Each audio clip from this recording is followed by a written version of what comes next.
Tendo pouca força, guardaste a minha palavra e não negaste o meu nome. Nós não sabemos exatamente o que significa essa pouca força. Não sabemos exatamente. Só que com base no que nós lemos com relação à igreja de Laodiceia, nós temos uma ideia do que seria essa pouca força. Porque na igreja de Laodiceia ele fala assim, você diz, eu sou rico, adquiri riquezas, não preciso de nada, e não reconhece, porém, que é miserável, digno de compaixão, pobre, cego e estar nu.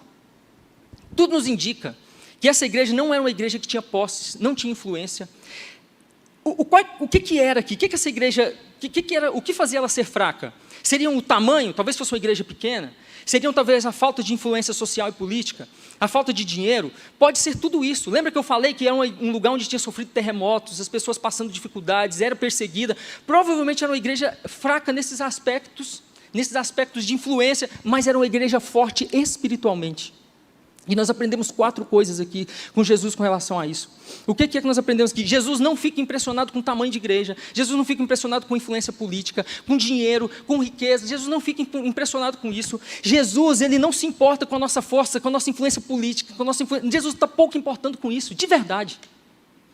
Ele não vai dar, não é um mandamento nosso, mandando nós buscarmos esses tipos de influência, buscarmos ser ricos. Jesus não fala isso. Não tem no Novo Testamento, não tem Jesus falando, nos instruindo a buscarmos essas influências, mas nós vamos ver Jesus mandando nós perseverarmos na sua palavra e em não negarmos o seu nome, que é o que ele vai falar para essa igreja. O que Jesus elogia nessa igreja aqui?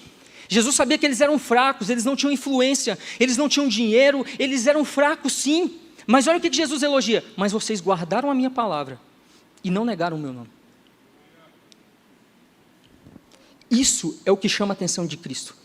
É guardar, ser perseverante na doutrina dos apóstolos, na sua palavra, e ter um amor genuíno por Ele, um amor que não nega o seu nome por nada.